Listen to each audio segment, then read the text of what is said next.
आज तुम्हारे माइंड में चल रहा होगा कि सर ने वास्तविक मान क्यों लिया,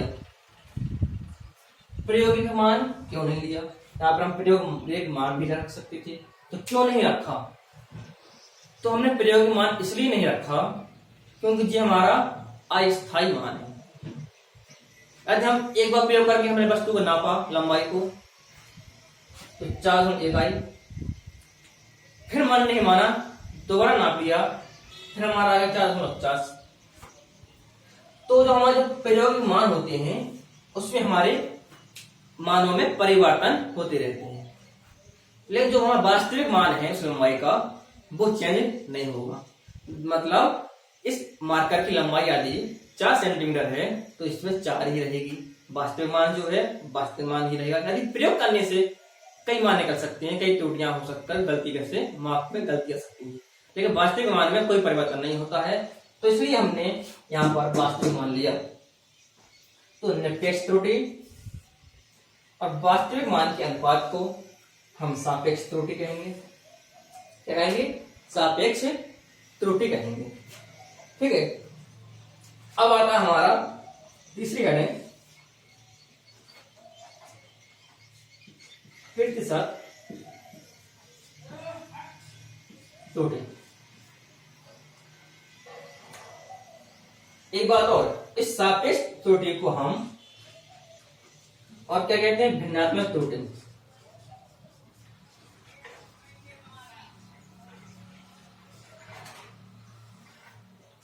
तो कहेंगे इस सापेक्ष को भिन्नात्मक त्रुटि भी कहते हैं। ठीक है। तो हमने कहना होगा कि प्रतिशत त्रुटि क्या है।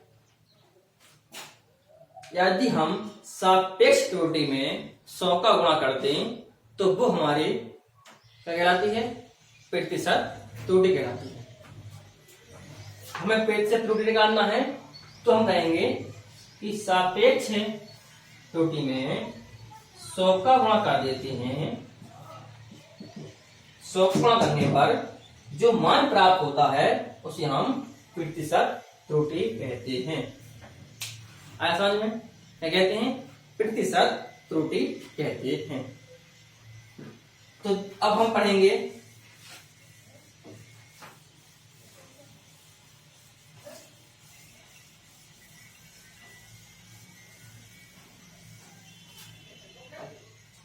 माध्य निरपेक्ष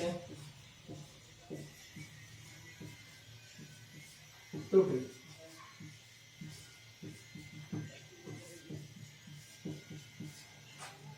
माध्य निरपेक्ष त्रुटि।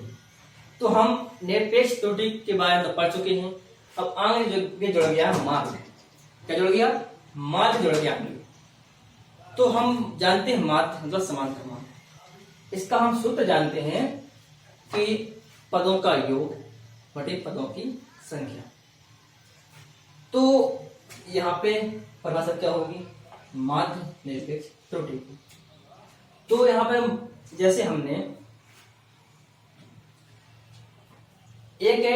हमने लंबाई हमने जैसे माध्य हमने मान लिए 4.4, 4.6, 4.8। ठीक है। जब मान लिए हमने सेंटीमीटर सेंटीमीटर सेंटीमीटर सेंटीमीटर। ठीक। ये हमने प्रयोग करके हमने मान निकाल लिए। मतलब प्रयोग मान दिए गए हैं लंबाई के प्रयोग मान। हमने पहली बार प्रयोग किया तो 4.2 निकला, दोबारा प्रयोग किया तो 4.4 निकला, फिर प्रयोग किया तो 4.6 निकला, फिर प्रयोग किया तो 4.8 निकला। मतलब कि हमारे प्रयोग के मान हो गए। ठीक। तो हम पहले से निकालेंगे, वास्तविक मान निकालेंगे।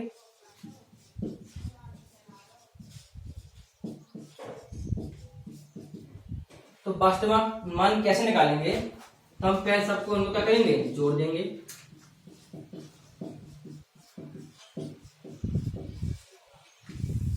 एक, दो, तीन, 4।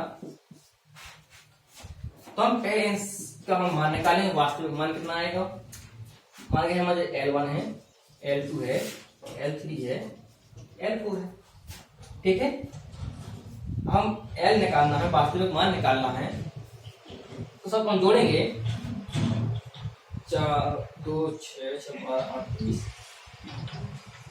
असाइन 2 3 2 3 4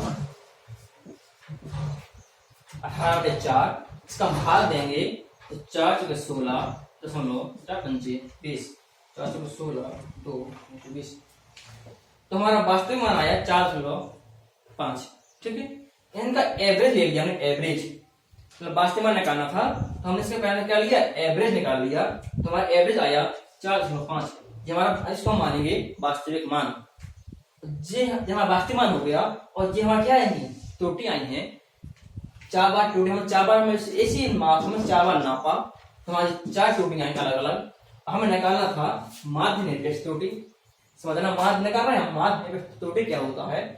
तो पहले हम इससे क्या निकालेंगे, वास्तविक मान जे हो गया, त्रुटि हमारी प्रायोगिक मान जे हो गए, प्रयोग करके मान निकाला हमने, तो जे हमारी प्रायोगिक मान हो गए। तो हम पहले निकालेंगे निरपेक्ष त्रुटि, क्या निकालेंगे, प्रथम बार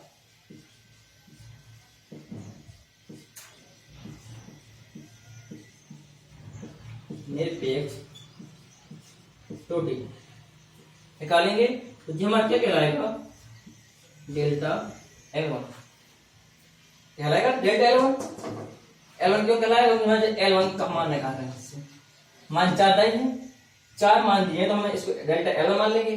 डेल्टा क्या है, निरपेक्ष त्रुटि है, तो हम इसमें क्या करेंगे, और त्रुटि हमेशा धनात्मक होती है, डिफरेंस निकाला जाता है, बड़ी से छोटी संख्या घटाई जाती है, तो घटाएंगे कितना, L माइनस L1, तो आएगा 4.5 माइनस 4.2, तो आएगा 0.3 सेंटीमीटर।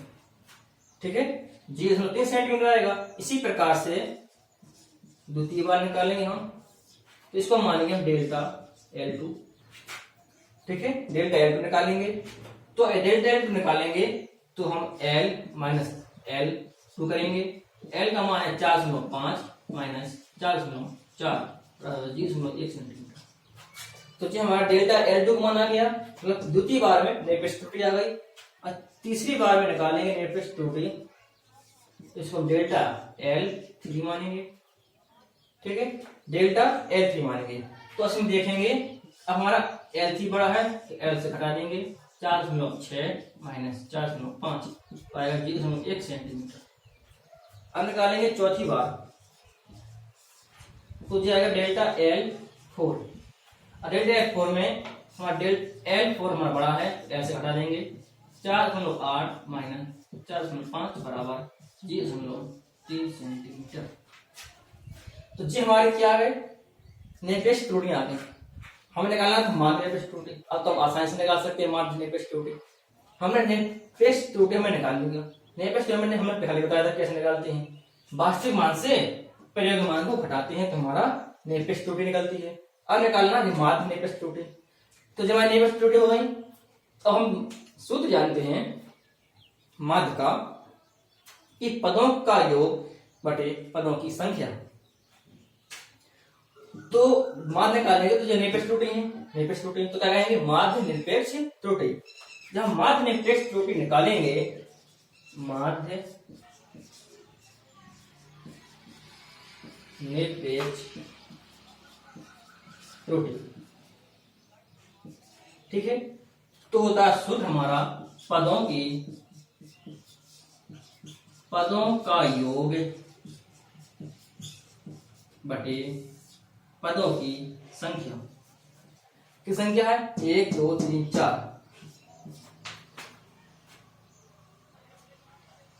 ठीक, पदों की संख्या। तो ये हमारा क्या है, इसका सूत्र है निरपेक्ष त्रुटि का।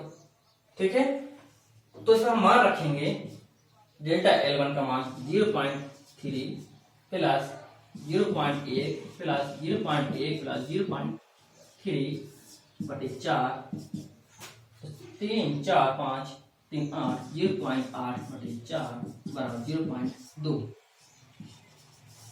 कि 0.2 आया तो क्या आया, माध्य निरपेक्ष त्रुटि। तो हमने उदाहरण के माध्यम से आपको माध्य निरपेक्ष त्रुटि बताई है। मैं आशा करता हूं कि आपको ये त्रुटि समझ में आई होगी कि माध्य निरपेक्ष त्रुटि निकालना कैसे है और ये त्रुटियां निकलती कैसे हैं। तो हमारा माध्य निरपेक्ष त्रुटि आ गई। तो मैं आपसे आशा करता हूं कि आपको ये समझ में आया होगा। जिसको नोट करना है तो ये नोट कर सकता है।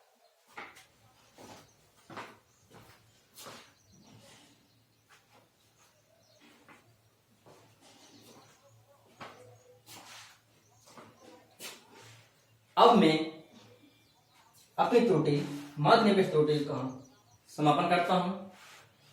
अब मैं आपको अगले वीडियो में बताऊंगा कि त्रुटियों का संयोजन। तब तक के लिए धन्यवाद।